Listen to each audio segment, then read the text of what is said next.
इंद्र जी की जय।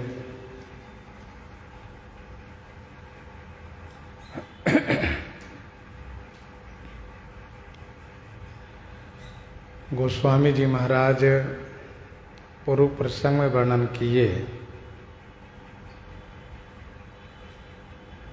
श्री सुमंत्र जी अपने दुख को भुला करके महाराज के दुख को कम करने के लिए समझा रहे हैं।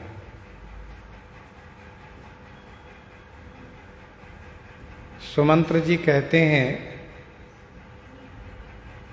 कि आप पंडित हैं, ज्ञानी हैं, वीर हैं और धीरवानों में श्रेष्ठ हैं।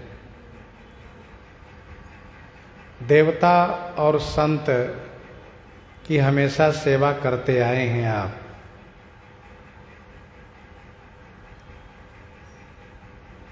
जीवन में ये द्वंद्व जो है हमेशा ही प्राप्त होता रहा है सभी को। अब ये द्वंद्व है क्या? तो जैसे जन्म मरण, दुख सुख, हानि लाभ, प्रिय का मिलन और वियोग।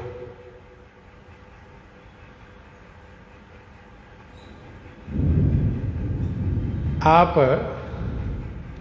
विवेक से विचार करके धैर्य धारण करें। आप सभी के हित करने वाले हैं। आप जब धैर्य धारण करेंगे तो इसी से सभी का हित होगा। इसके बाद सुमंत्र जी श्री राम जी की यात्रा में प्रथम निवास तमसा तट पर, दूसरा निवास श्री गंगा जी के तट पर जो हुआ उसकी चर्चा किए। श्री राम जी जब नौका में बैठ करके पार होने के लिए तैयार हुए, तब उन्होंने मुझे व्याकुल देख करके कुछ इस प्रकार से आपके लिए कहा कि मेरा प्रणाम पिताजी से कहिएगा, उनके चरण कमल को मेरी ओर से बार बार पकड़िएगा। हाथ जोड़ करके उनसे विनती कीजिएगा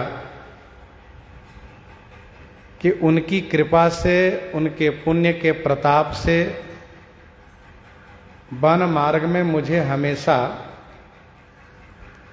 मंगल और कुशल रहेगा। मैं आज्ञा को पूर्ण रूप से प्रतिपालन करके आपके श्री चरण को दर्शन करने के लिए पुनः वापस आऊंगा। ये उन्होंने आपके लिए कहा महाराज। सभी माताओं के लिए उन्होंने ये कहा कि सभी माताओं के श्री चरणों में मेरी ओर से प्रणाम करके और उनसे विनती कीजिएगा, सभी माताएं वही उपाय करें जिससे कि कौशलेश महाराज कुशल से रह सके। यह बात उन्होंने माताओं के लिए कही और गुरु जी के लिए उन्होंने कहा कि गुरु सन कहब संदेश,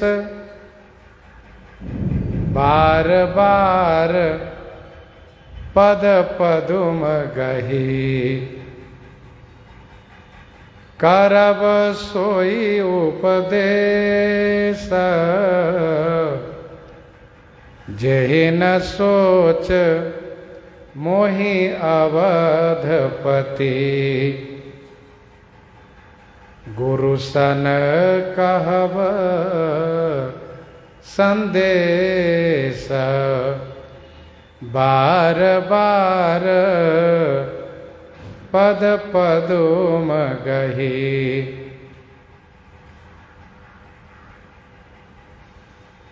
बार बार पद पदुम गही, गुरुसन संदेश कहब।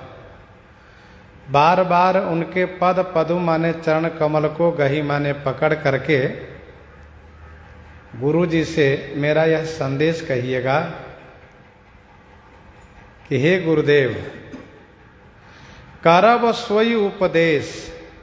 सोई माने वही उपदेश आप करें, जही माने जिससे अवधपति को मेरा सोच न हो। गुरुसन कहब संदेश, बार बार पद पदुम गही। करब सोई उपदेश, जही न सोच मोहि अवधपति। भगवान श्री राम जी सुमंत्र जी के द्वारा गुरु जी के चरणों में अपना प्रणाम निवेदित करने के साथ साथ गुरु जी से यह प्रार्थना करवाए हैं, कहलवाए हैं कि वह उपदेश करें। कौन सा उपदेश? अर्थात ईश्वरत्व का उपदेश करें। गुरु जी मेरे पिताजी को यह समझावें कि राघव का अवतार ही इसीलिए हुआ है कि धर्म की स्थापना हो, असुरों का संहार हो, सज्जनों को सुख प्राप्त हो।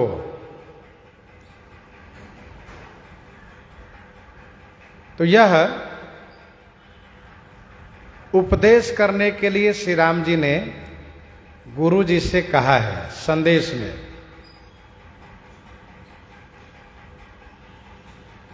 गुरु जी जब श्री राम तत्व का बोध कराएंगे तो बोध प्राप्त होगा, क्योंकि ईश्वर तत्व का बोध गुरु जी से ही प्राप्त होता है। राम ब्रह्म परमार्थ रूपा, अविगत अलख अनादि अनुपा, सकल विकार रहित गत भेदा, कहि नित नेत निरूपहि वेदा। भगत भूमि भूसुर सुर भी सुरहित लागे कृपाल, करत चरित धरि मनुज तना, सुनत मिटहि जग जाल। सुनत मिटहि जग जाल। इस रहस्य को प्रकट करते हुए गुरुजी पिताजी को समझावें।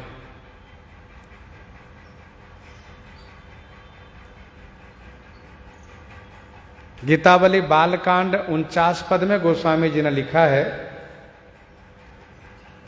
जब महर्षि विश्वामित्र जी महाराज श्री महाराज दशरथ जी से श्री राम लक्ष्मण जी का मांग कर रहे हैं तो महाराज देने में आनाकानी कर रहे हैं, देना नहीं चाह रहे हैं। तो वहां पर गोस्वामी जी ने लिखा है कि गुरु वशिष्ठ समझाई कहो, गुरु वशिष्ठ समझाई कहो, तब ही हरसाने शेष शयन। गुरु जी ने जब समझाया है तब महाराज का मोह भंग हुआ है। श्री राम जी गुरु जी के लिए यह संदेशा भेज रहे हैं और लंका कांड में हम आप श्रवण करेंगे। जब श्री राम जी के सामने श्री चक्रवर्ती जी स्वर्ग से आए हैं तो उसी पुत्र भाव से बड़े दुखी दिखाई दिए हैं। तो श्री राम जी इनको ज्ञान प्रदान किए हैं। कैसे? कहा देख करके, चिताई पिता ही दिन्हेउ दृढ़ ज्ञाना। क्या देख करके? तो रघुपति प्रथम प्रेम अनुमाना। श्री राम जी ने देखा कि पिताजी में वही प्रेम उमड़ रहा है जो प्रेम वनवास के समय में उमड़ रहा था। और तब तो पांच भौतिक शरीर को परित्याग करके दिव्य शरीर को प्राप्त करके स्वर्ग में पहुंचे, और फिर वही उनका वह प्रेम उमड़ रहा है। तो श्री राम जी उस प्रेम को कम करने के लिए ज्ञान दिए, और फिर महाराज को श्री राम जी का ईश्वरत्व का बोध हुआ, और फिर महाराज प्रसन्नता पूर्वक वहां से प्रस्थान किए हैं।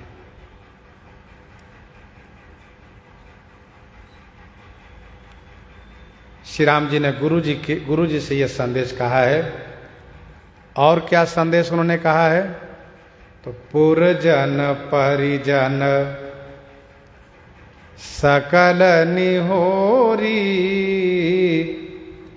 तात सुनायहु बिनती मोरी। पुरजन परिजन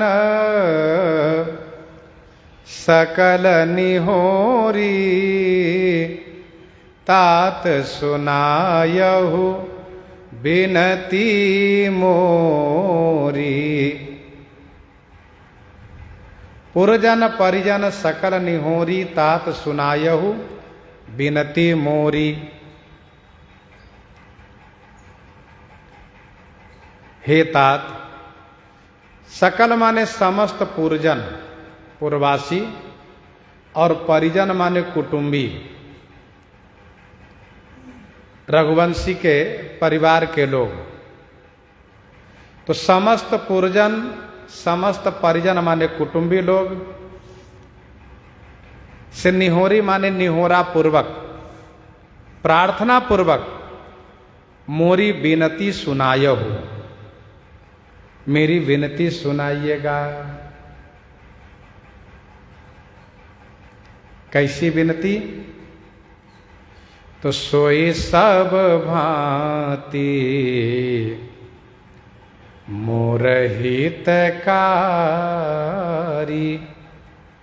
जाते रह नर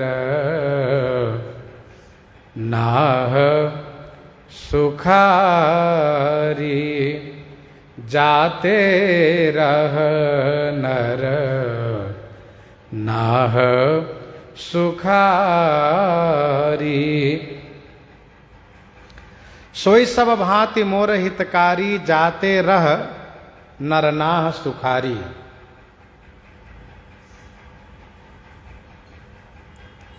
सोई माने वह, सब भांति माने सब प्रकार से मेरा हितकारी होगा। कौन? कहा जाते रह नर नाह सुखारी। जाते माने जिनसे नरनाह महाराजा श्री अवधेश जी पिताजी सुखी रहे। सोई सब भांति मोर हितकारी जाते रह नरनाह सुखारी। वह सब प्रकार से मेरा हितकारी होगा, जिनसे महाराज सुखी रहेंगे।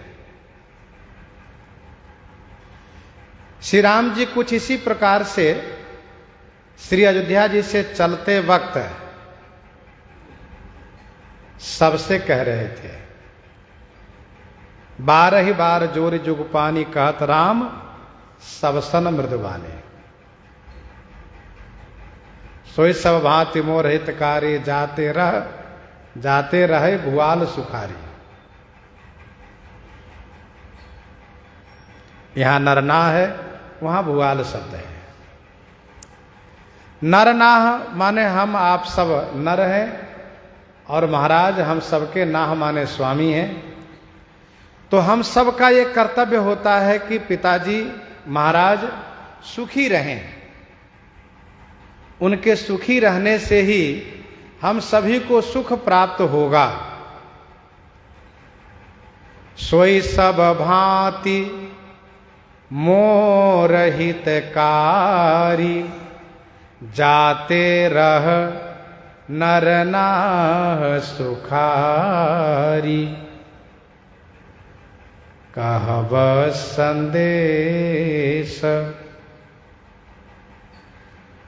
भरत के आए, नीति न तजिए राजपद पाए।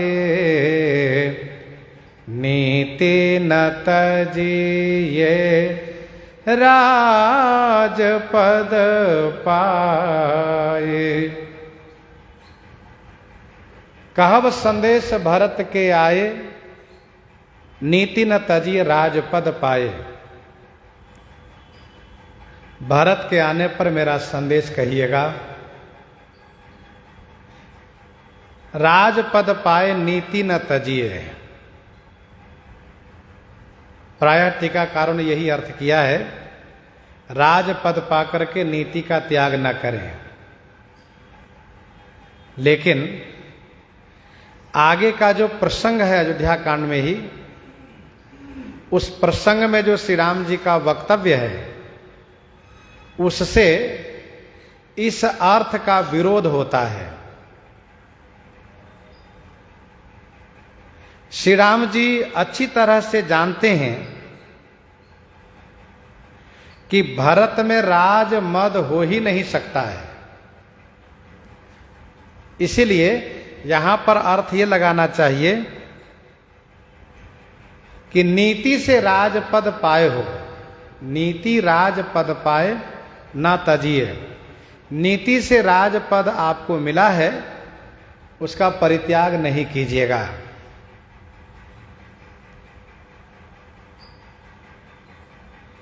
नीति पूर्वक राजपद पाए हो, उसका त्याग न करिए।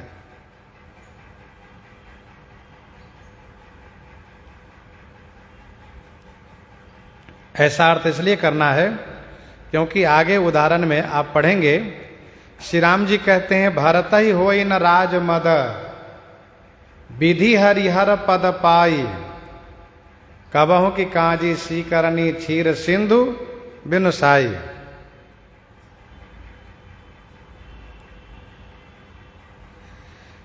वैसे संसार में प्रायः लोगों में राजमद होता है,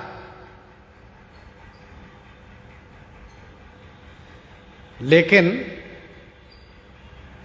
जो अचवत नृपमात ही ते ही, जिन गुरु साधु सभा नहीं सेई,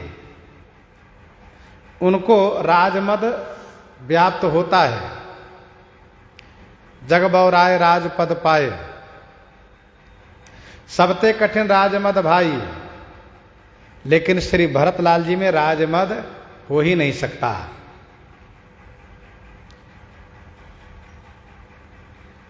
नीति से राजपद श्री भरत को प्राप्त हुआ है।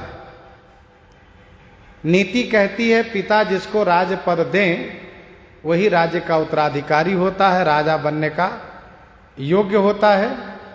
वेद विदित सम्मत सब ही का, वेद विदित सम्मत सब ही का, जही पितु देई सो पावई टीका। वेद विदित सम्मत सब ही का, जही पितु देई सो पावई टीका। जिन्हें पिताजी राजपद दें वही राजपद के अधिकारी होता है। इसलिए श्री राम जी ने संदेश में कहा कि नीति से राजपद आपको प्राप्त हुआ है।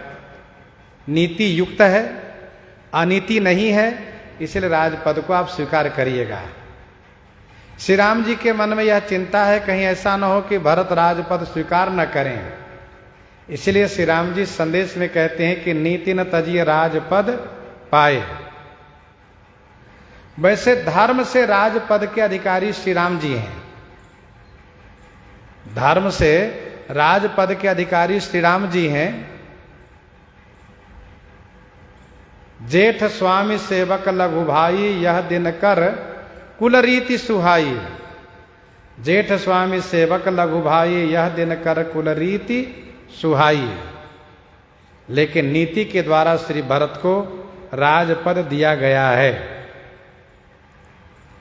अब प्रश्न ये उठता है कि जब नीति युक्त श्री भरत को राजपद प्राप्त था, नीति युक्त जब राजपद प्राप्त था तो इन्होंने राजपद स्वीकार क्यों नहीं किए? राज क्यों नहीं स्वीकार किए? इसका समाधान ये है, नीति अपनी जगह है, भक्ति अपनी जगह है। जो भक्ति पथ पर चलने वाले होते हैं उनके जीवन में भक्ति प्रधान होती है। भक्ति युक्त नीति का पालन करते हैं। यदि भक्ति विरुद्ध नीति है तो उसका पालन वे नहीं करते हैं।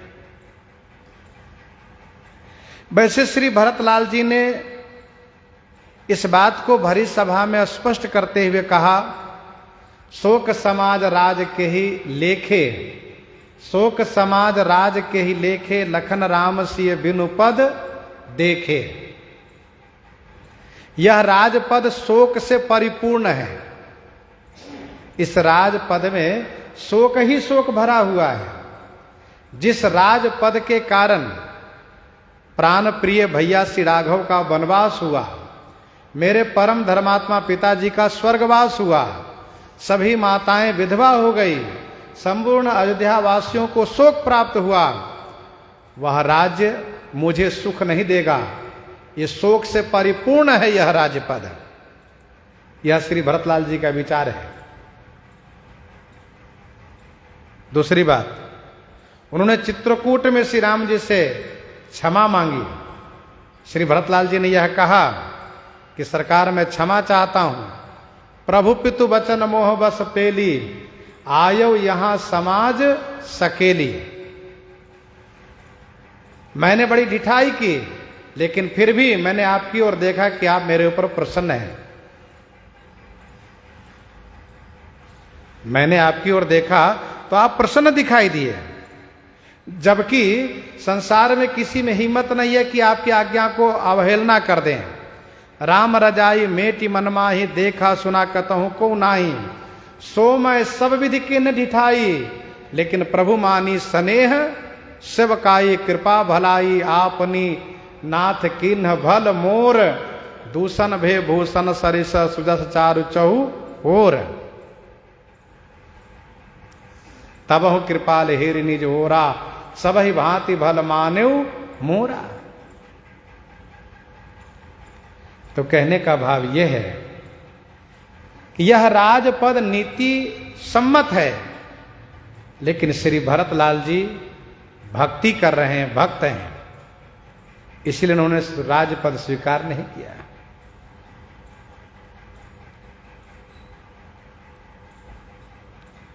कहब संदेश भरत के आए, नीति न तजिए। अर्थ लगाने में सावधानी रखिएगा। नीति पूर्वक राजपद पाए हो भैया, उस राजपद को छोड़िएगा नहीं।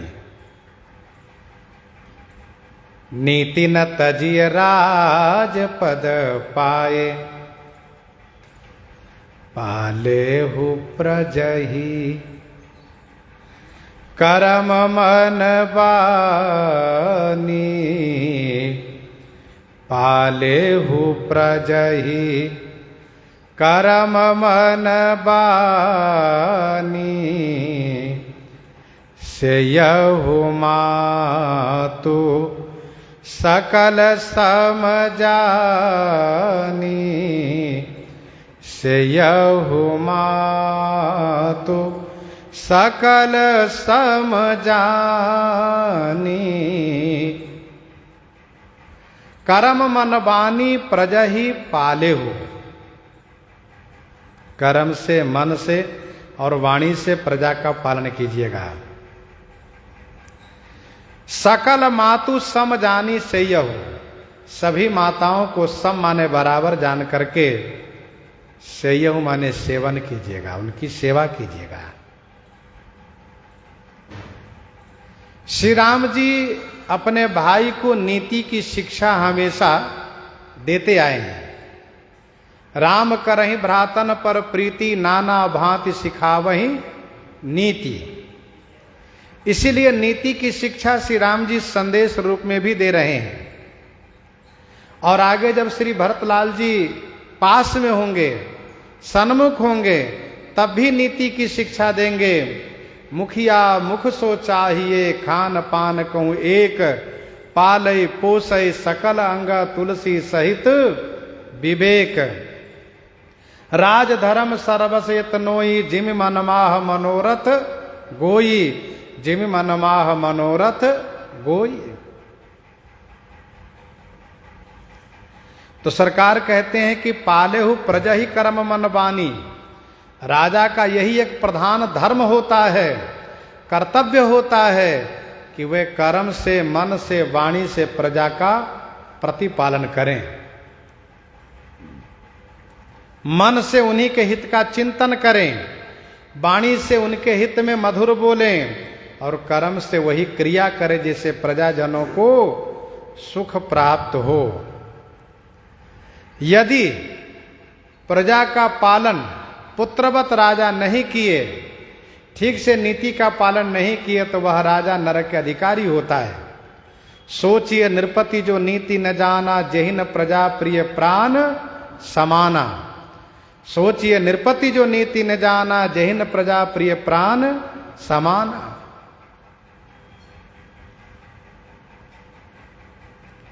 पालेहु प्रजहि करम मन बानी, सेयहु मातु सकल सम जानी। सेयहु मातु सकल सम जानी। सभी माताओं को बराबर मानिएगा। श्री राम जी के मन में एक ये भी शंका है, कहीं श्री कैकेयी माता के प्रति नाराज न हो जाए भरत, उनको त्याग न कर दे। यद्यपि लोक दृष्टि से इस संदेश में यह बात कही जा रही है कि जैसी माता श्री कैकेयी हैं वैसी ही श्री सुमित्रा हैं। माना कि शत्रुघ्न के नाते सुमित्रा माता के प्रति आपका प्रेम हो, तो श्री कौशल्या जी को भी बराबर मान करके उनकी भी सेवा आप करिएगा। लोक दृष्टि से यह संदेश उपयुक्त है, लेकिन श्री राम जी जिस दृष्टि से संदेश भेज रहे हैं, उस संदेश में श्री राम जी को ये मन में आशंका है कि कहीं ऐसा न हो श्री कैकेयी के प्रति इनकी नाराजगी हो और श्री कैकेयी को परित्याग न कर दें। इसलिए सरकार कहते हैं सभी माताओं को सम जान करके सेवा कीजिएगा। अच्छा, श्री राम जी सभी माताओं को बराबर मानते भी आए हैं। कौशल्या सम सब महतारी, राम ही सहज सुभाए पियारी। और निभाए हो भाए भाई, और निभाए हो भाए भाई। करिपी तुमा तो सुजन सेवकाई। करिपी तुमा तो सुजन सेवकाई। और निभाए हो भाए भाई। हे भाई, पितु मातु सुजन सेवकाई करी, भायप और निवाहेहु। हे मेरे भाई भरत, पिता माता और सुजन माने स्वजन, कुटुंबी लोग, परिवार के लोग, सबकी सेवा करके, भायप माने भाई पना को, और माने अंत तक निर्वाह कीजिएगा। और निवाहे हो भाई भाई करिपे तुमा तो सुजन सेवकाई।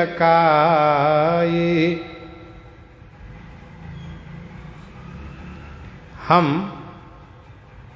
पिताजी की आज्ञा को पालन कर रहे हैं। आप घर में पिताजी, माताजी और स्वजन इन सब की सेवा करिए और भाईपना का निर्वाह कीजिए। अर्थात हम सब आपस में भाई प्रेम बनाए रखेंगे, एक दूसरे के कर्तव्य को समझेंगे, एक दूसरे को सहयोग करेंगे, तो यही भाईपना का निर्वाह होगा।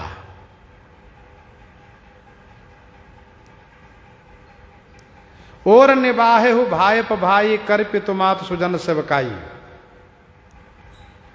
चित्रकूट में आने पर सरकार ने भरतलाल जी से कहा, बांट विपत्ति सब ही मोहि भाई, तुम्हारी अवधि भरी बड़ी कठिनाई।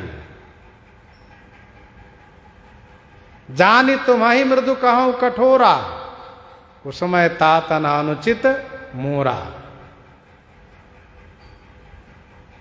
ये कुसमय है और बुरे समय में भाई का कर्तव्य होता है कि एक दूसरे से कांधे पर कांधे हाथ रख करके चलें, एक दूसरे को सहयोग करें।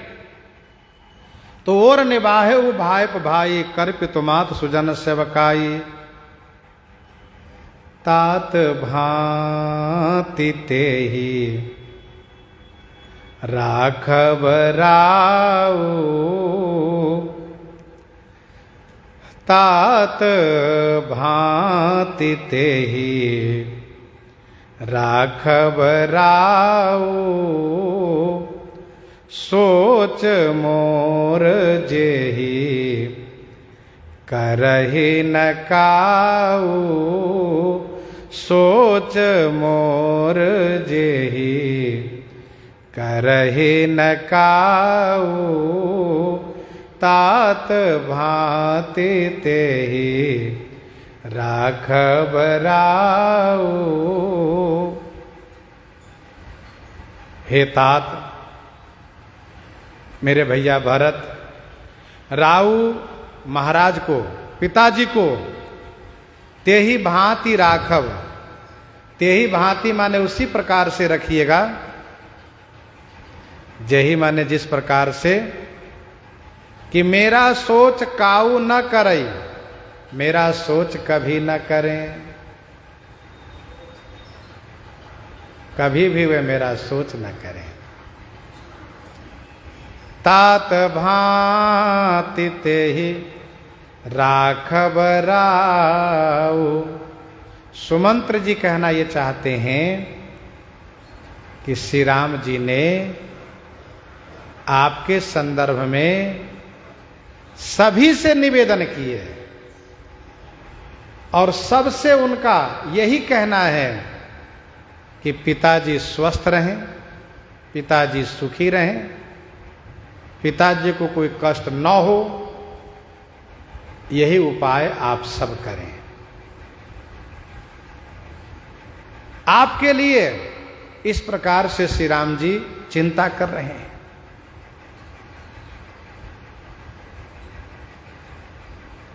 तात भांति तेहि राघव राऊ, सोच मोर जेहि करहि न काऊ। काऊ माने कभी भी पिताजी मेरा सोच न करें। आप उस प्रकार से पिताजी को रखें।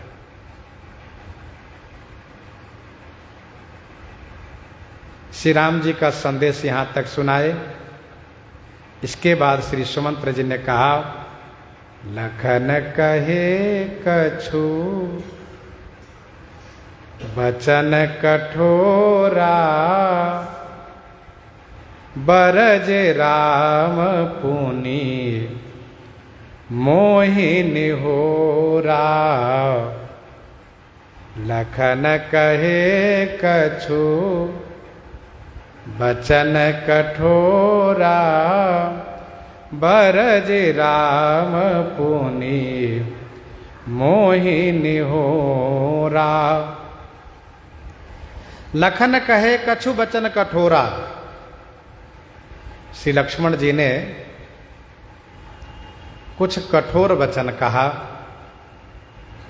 तो श्री राम जी उन्हें बाराजी माने रोक करके, मना करके, उन्हें चुप करा करके, उन्हें डांट करके और मोहि निहोरा, मुझसे निहोरा किए।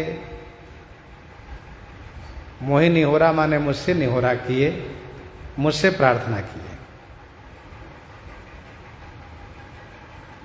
लखन कहे कछु बचन कठोरा बरज राम पुनि मोहि निहोरा।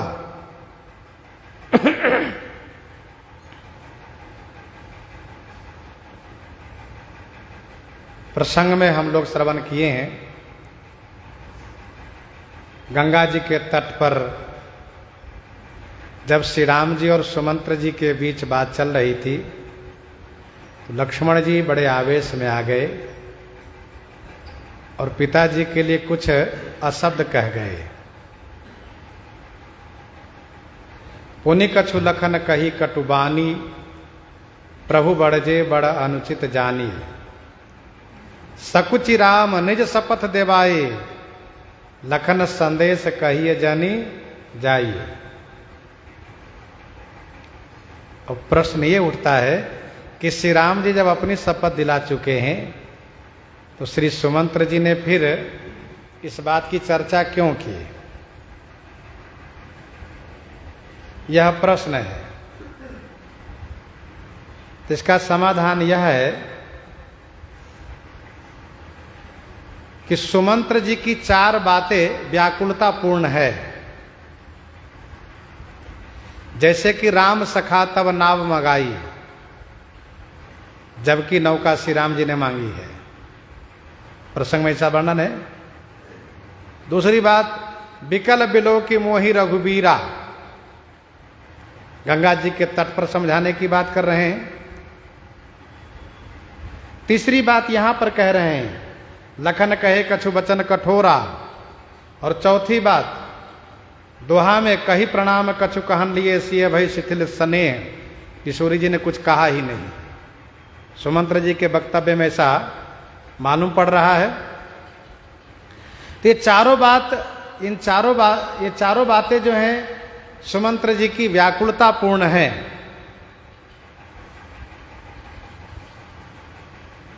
तो व्याकुलता में, घबराहट में स्वाभाविक है कि सब बातें याद नहीं रहती है। जो बातें याद आती है वही कह दी जाती है। दूसरा इसका समाधान यह है कि महाराजा श्री अवधेश जी ने तीनों का संदेश पूछा है। कहुसिय राम लखन संदेशु, कहुसिय राम लखन संदेशु, तीनों का संदेश सुनाइए। क्या कहा है तीनों ने मेरे लिए? तो सुमंत्र जी ने सोचा कि महाराज को तीनों की बात मुझे कहनी चाहिए जिससे महाराज को संतोष हो। अच्छा, इनका नाम सुमंत्र है, सुंदर मंत्रणा देने वाले हैं, युक्ति पूर्वक बातें कर रहे हैं। सुमंत्र जी ने केवल इतना कहा कि लखन कहे कछु बचन कठोरा, लेकिन यह स्पष्ट इन्होंने नहीं किया कि लक्ष्मण जी ने कठोर वचन कहा किन के लिए। इसको स्पष्ट नहीं किया। बस केवल इतना ही कहा कि लखन कहे कछु वचन कठोरा। बहुत संभव है कि महाराजा श्री चक्रवर्ती जी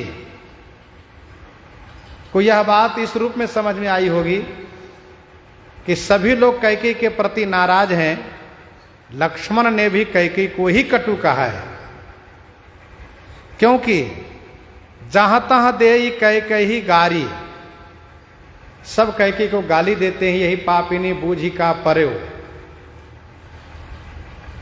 कुटिल कठोर कुबुद्धि अभागी, भई रघुवंश बेनुबन आगी।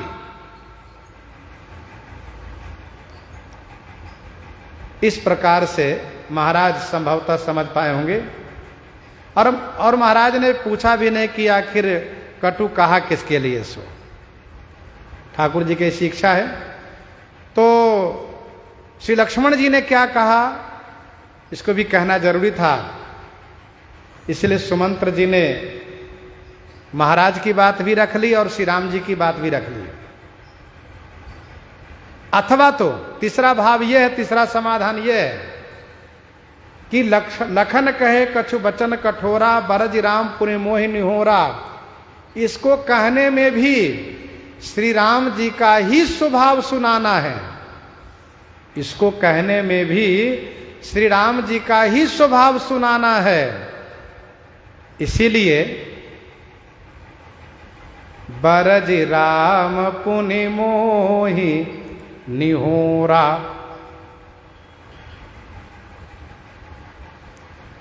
बार बार निज शपथ देवाई,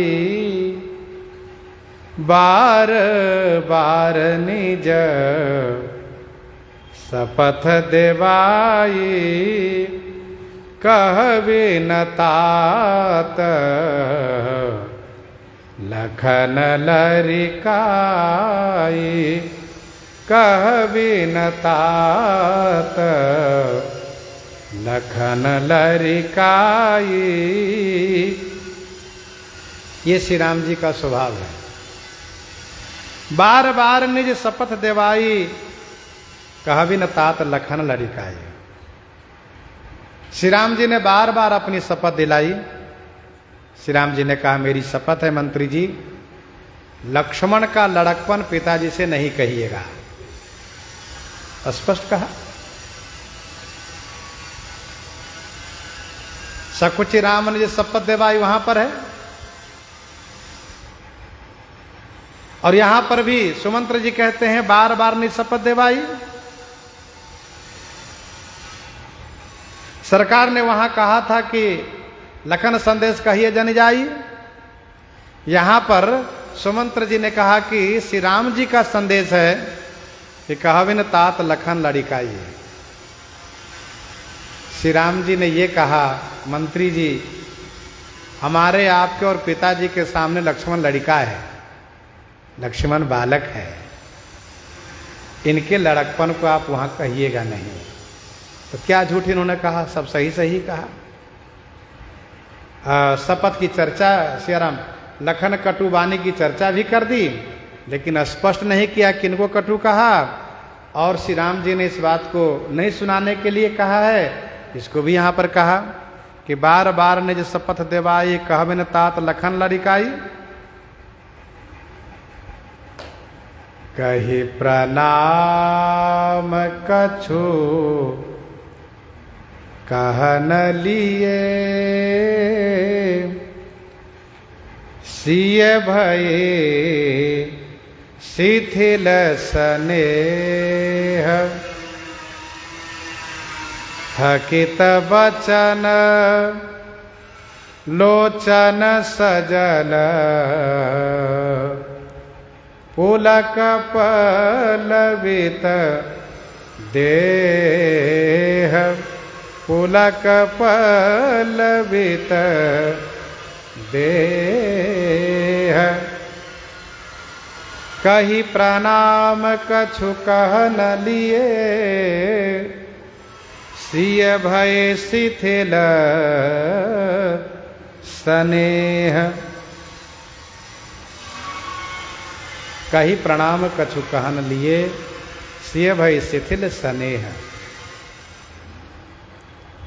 प्रणाम कह करके श्री सियाजू कुछ कहना चाहिए।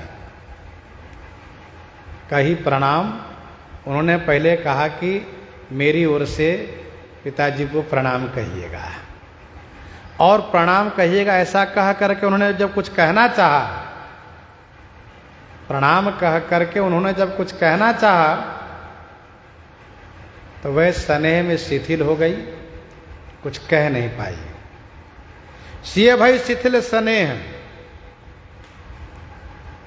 थकित वचन, उनके वचन थकित माने रुक गए, स्तब्ध हो गए। लोचन सजल, नेत्र सजल हो गए। और पुलक पल्लवित देह, और उनकी देह पुलक से, पल्लवित माने रोमांचित हो गई। उनकी देह पुलक से पल्लवित हो गई अर्थात रोमांचित हो गई। जबकि श्री किशोरी जी ने बहुत कुछ कहा है, लेकिन सुमंत्र जी महाराज कुछ भी नहीं सुना पाए। अध्यात्म रामायण में भी यही वर्णन है, कुछ नहीं कह पाए। क्यों नहीं कह पाए? इसका कारण यह है कि सुमंत्र जी सोच रहे हैं कि जब उनकी वाणी से मुझे इतना कष्ट हुआ था, सुनी सुमंत्र सी शीतल वाणी, भयो विकल जनु फनी मनि हानि, नयन सूझ नहीं सुनहि न काना, कही न सकई कछुअति अकुलाना। तो फिर महाराज को क्या होगा, महाराज की कैसी दशा होगी? इसलिए सुमंत्र जी महाराज कुछ नहीं सुना पाए। कही प्रणाम कछु कहन लिए, सिए भय शिथिल स्नेह, थकित वचन लोचन सजला, पुलक पल्लवित देह, पुलक पल्लवित देह। तेहि अवसर रघुबर रुख पाई, केवट पारहि नाव चलाई, केवट पारहि नाव चलाई, तेहि अवसर रघुबर रुख पाए, केवट पारहि नाव चलाई। तेहि अवसर माने उसी समय में केवट रुख पाई। रघुवर के रुख पा करके केवट उस पार पहुंचाने के लिए उन्होंने नौका चलाई। तेही अवसर माने उसी समय में रघुवर श्री राम भद्र जी के रुख पा करके, उनके इशारा पा करके, उनकी आज्ञा पा करके, उनका रुख देख करके केवट पार ही माने उस पार पहुंचाने के लिए नौका चलाए।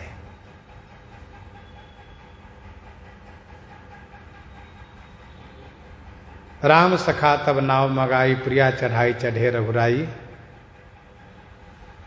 इसके बाद उन्होंने मुझे व्याकुल देख करके जो मुझसे कहा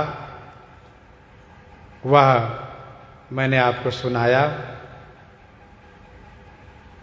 रघुवर के रुख पा करके श्री राम जी की ओर देखा केवट ने, इनका रुख पा करके केवट ने नौका चलाई। महाराज रघुकुल तिलक चले ये भांति, रघुकुल तिलक चले ये भांति, देखे उठाड़ कुलिस धरि छाती, देखे उठाड़ कुलेश धरी छाती।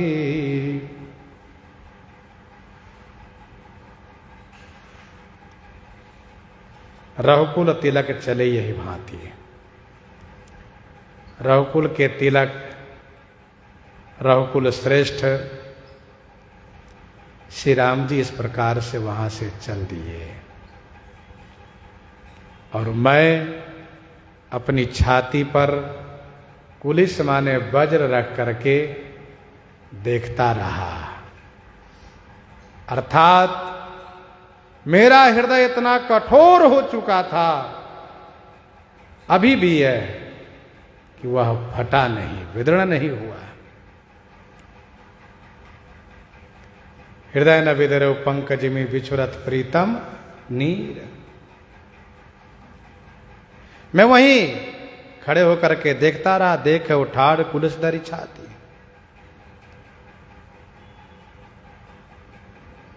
इसके बाद मैं अपने बारे में महाराज आपसे क्या कहूं। मैं आपन किमी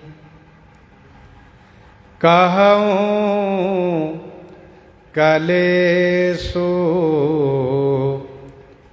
जियत फिरऊं ले राम संदेशु।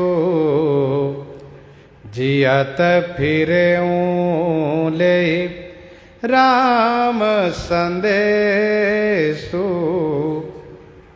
मैं आपन किमी कहूं कलेसु। मैं आपन किमी कहूं कलेसु। मैं आपन कलेसु किमी कहूं। मैं अपना कलेश किमी माने कैसे कहूं। मैं ये भी नहीं समझ पा रहा हूं कि जियत फिरऊ लय राम संदेशु, श्री राम जी का संदेश लेकर के मैं जीवित कैसे लौट आया, यह मैं नहीं समझ पा रहा हूं। जियत फिरऊं लय राम संदेशु। मैं आपन किमी कहूं कलेसु। जियत फिरऊं ले राम संदेशु। सुमंत्र जी बड़े विह्वल हो गए और इसके बाद अस कही सचिव बचन रही गया।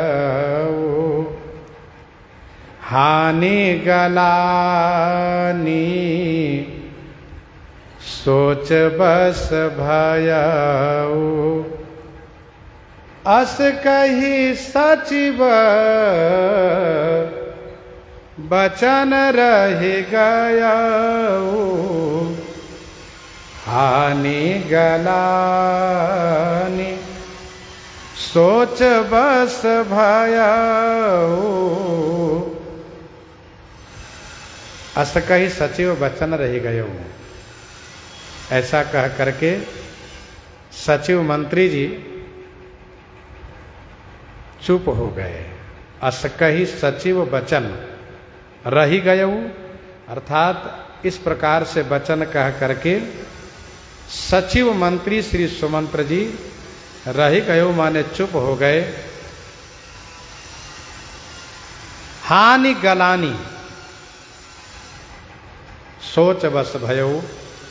हानि गलानी और सोच के बस हो गए, अर्थात हानि की गलानी से सोच बस रह गए, सोच बस हो गए, बहुत चिंतित हो गए।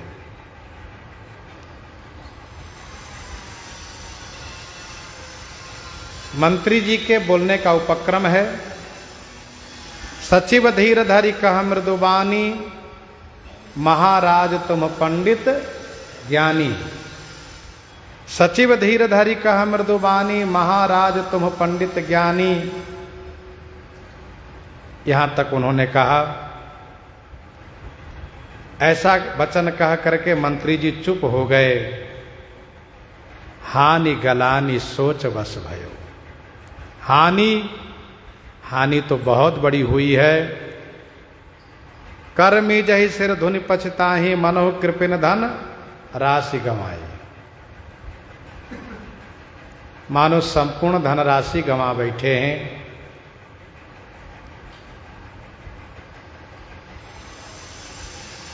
ग्लानि बहुत है, बहुत बड़ी ग्लानि है कि मैं जिंदा कैसे रह गया।